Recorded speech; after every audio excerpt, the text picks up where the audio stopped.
A Rádio Arte está no ar, mais uma vez, segundo vídeo com Samuel Elias, recém-formado em Economia aqui na UASH. Samuel, suas expectativas aí para o futuro em mercado de trabalho, de repente um mestrado, doutorado, e aí, o que você pensa no momento? As expectativas são muitas, eu estou pensando em muita coisa ainda. O mestrado não saiu do radar, estou pensando em continuar a carreira acadêmica. Também de olho em concursos para bancos, o Banco Central, o Bacen, expectativas de outros concursos que exijam bacharelado também, né? E na questão do mercado de trabalho, as áreas são diversas, onde eu me identifico, trabalhar com pesquisa, com desenvolvimento, trabalhar também no ramo empresarial, com análise de custo, de receita, enfim, eu estou muito otimista, esse leque de oportunidades é bastante vasto e eu estou ainda nesse curso de oportunidade entre estudar mais, me profissionalizar mais, ou já me inserir no mercado de trabalho. O curso de Economia ele é muito rico, ele tem muitas áreas que você pode estudar, né? A gente está até conversando em off, a analogia do pato, né? Que a gente, quem quiser conhecer na internet, pesquisa sobre a analogia do pato, que é bem interessante. Porque, o que eu estou falando isso? Porque um estudante de agronomia, por exemplo, quando ele pode, de repente, estar no curso, pensando assim, o agrônomo ele vai estudar o solo, está restrito ao solo. Mas quando ele vai ver, no curso de agronomia tem tanta coisa, o cara estuda a água, estuda os animais, estuda uma série de coisas, não é só o solo em si. E a economia, se o estudante entra aqui, ele pode pensar assim, eu vou estudar o quê? Só dinheiro, só renda, só inflação, tudo. E ele acaba vendo que o mundo da economia, do estudo de microeconomia, macroeconomia e outras áreas, é muito vasto, muito amplo, né, Samuel? Com certeza.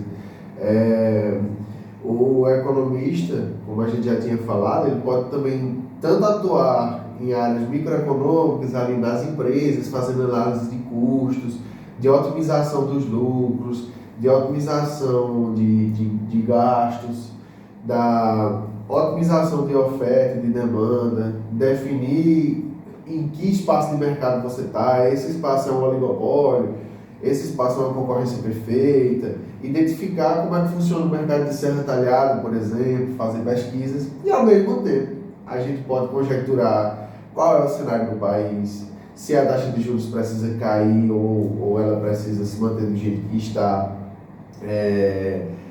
definir quais são os pilares do desenvolvimento do Brasil, o que a gente precisa fazer para desenvolver a nossa nação. Então você pode trabalhar desde aquela empresa, aquela família, aquele aglomerado ali mínimo, até nações, conjecturas de continentes, mundiais, geopolíticas.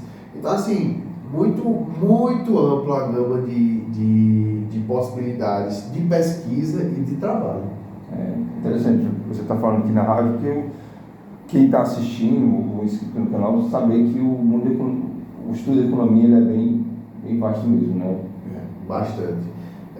E até porque, pelo fato de ele ser bem amplo, gera uma certa incerteza no estudante, né? Porque tem tanta coisa para estudar, mas isso eu acho que durante a graduação o aluno tem que estar orientado a seguir um caminho, né? Para ele poder também não ficar com tantas incertezas e não saber o que escolher quando depois de se formar, né? Você pode, na nossa graduação a gente já desenvolve alguns perfis, né? Tem gente que já gosta mais de micro, tem gente que já gosta mais de macro, tem pessoas que gostam do setor público, então você fazer análise de alocação de recursos públicos,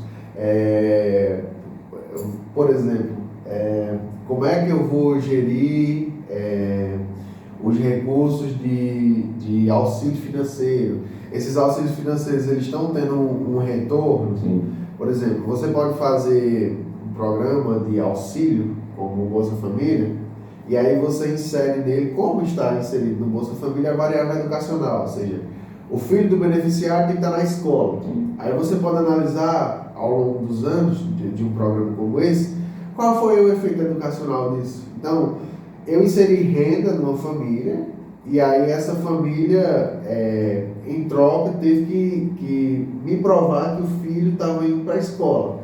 Então, qual foi o efeito disso? As pessoas se formaram, conseguiram se inserir no mercado de trabalho, chegaram a graus de bacharelado, de mestrado, de doutorado. Qual é o efeito de uma política nas famílias? Né? Vai impactar na economia, na renda. Isso. E aí, uma das coisas que a gente analisa muito na macro é isso, né?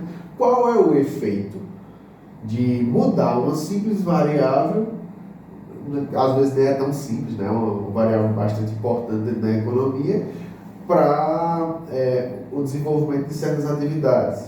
Então, a gente trabalha também em economia, o desenvolvimento regional. Então, você tem a SUDENE e outras instituições que trabalham com o desenvolvimento da região Nordeste. Então, a partir desse desenvolvimento, desse investimento, desses aportes, dessas qualificações, você vê como é que essa região está se desenvolvendo. Qual foi o efeito de alocar esses recursos para o desenvolvimento regional desse lugar. Então, assim, novamente eu reforço, é muito amplo as possibilidades que a gente tem de trabalho, né? Inclusive, a gente está falando na questão do curso de economia ser muito amplo, tem muita coisa para estudar. Aqui no UASH a gente tem à noite 3 cursos que eu enxergo, e aí você como estudante recém-formado e agora economista pode até detalhar um pouco melhor. Nós temos 3 cursos que estão muito bem conectados, né? Que é economia, administração e sistema de informação, né? E eu acho que isso é um baita de um benefício para o estudante de qualquer um desses 3 cursos, porque eu vejo que o estudante ele tem que procurar também as oportunidades, porque não é porque ele é um estudante de economia que ele tem que ficar restrito ao curso de economia. Ele tem que enxergar nos projetos do professor da administração o que ele está fazendo, no sistema de informação e vice-versa. Os outros cursos da mesma forma, né, Samuel? Eu acho que as oportunidades são muitas nesse sentido. Eu vejo o curso de administração mais conectado com o de economia. Eu não me recordo de ter conseguido pagar uma optativa em SI, e eu gostaria bastante. Acho que é até uma boa sugestão, professor, aqui para a gestão da universidade de fazer esse intercâmbio, até porque quando a gente está falando em sistemas de informação, a gente está falando em tecnologia. E uma das variáveis da economia que são principais para o desenvolvimento da economia, da capacidade de produção, é o desenvolvimento tecnológico. Então, assim, eu acho que são áreas afins, são áreas que a gente deveria procurar mesmo ter mais esse intercâmbio. É uma questão bastante simples, né? O senhor, como engenheiro, se a gente tem uma máquina que ela produz, vamos colocar uma máquina que produz coxinhas. Se ela produz 100 coxinhas por hora e um engenheiro consegue projetar uma máquina que produz 200 coxinhas por hora, a gente gerou uma oferta bem maior, e se essa oferta tiver uma demanda correspondente, a gente gera mais desenvolvimento com custo menor. Então, a gente vê muito grandes empresas multinacionais investindo em tecnologia para otimizar seus recursos. Então, assim, a administração e os sistemas de informação, essa capacidade de você desenvolver projetos, desenvolver modelos de otimização é um recurso que, como economista, eu gostaria de estudar muito. Gostaria muito de ter a oportunidade de ter essa conversa, essa troca, tanto com administradores quanto com os formados em sistemas de informação, né? Sim. Samuel, agradecer pelo segundo vídeo, tá? Foi muito bom, muito enriquecedor, né? Você está falando das suas expectativas aí. A gente está na reta final desse vídeo. Vamos fazer um terceiro vídeo, a gente tem um tempinho ainda. No terceiro vídeo a gente vai indicar livros e vamos falar um pouco de música, compartilhar nossos gostos musicais. Com certeza, certinho. A Rádio Arte é o meu rádio universitário do Sertão de Pernambuco. Até daqui a pouco. Um abraço.